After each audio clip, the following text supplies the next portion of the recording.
the wooden bat and the aluminum bat.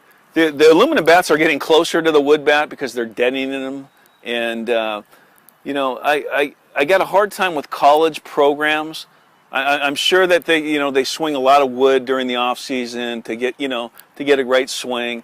But once January 1st comes, swing with the bat that you're going to swing with in competition for the year to try and get to the College World Series, right? Because there's a different feel to a wood, there's a different feel to the aluminum, right? I never swung a wooden bat in my life until I got to pro baseball, and my first hit was a grand slam.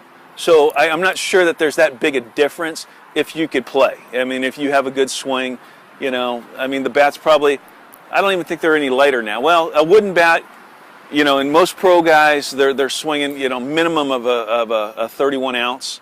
I think in an aluminum you could probably get a 29 ounce, so they're lighter. And I think the aluminum bat also creates a little false bravado of that swinging mechanics, and you don't have to get something on your backside. Because I see a lot of guys when I go watch high school and college, they're at a neutral position. In my DVD, I talk about hitting between 4 and 6.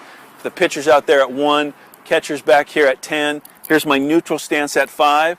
A lot of kids, because these bats are so light, they go from here, the neutral, they load with their hands, right? They create a bar, and now they go forward to 2. I talk about staying between 4 and 6. I talk about getting something back to 6, right? You've got to get something back here to fire up against 4. And, with an aluminum bat, you have to get something going. And so, like I said, we do not want to go from 5 to 2. It's always staying in between your knees, right? Keeping your head quiet. If this is my neutral position with my rotation right here, it's coming back to 6 to hit up against. You're going to go through 5, up against 4. Up against it, not over it.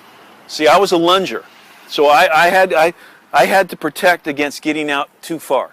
So I went with a stiff front leg, right? If that's stiff, and now I come back into my weight shift, I can't go over it if it's stiff. So I want to hit up against stiff, and it kept my head quiet, and that was one of the things that I wrote down on my helmet, right? I knew if you guys know you have to do something to be successful, write it down in your helmet, right? We give ourselves way too much credit to remember what we're taught. I knew I had to breathe. I knew I had to have a tall backside, right? I knew I had to attack the inside part of the ball, and I knew I had to start with a stiff front leg so I didn't lunge. So I wrote those 4 things down on a piece of tape, stuck it in my helmet. 500 at-bats a year, but it was right there, right? And I didn't go 2 weeks, stiff front leg, tall backside. Every at-bat, 5 at-bats a day, it was right in front of me.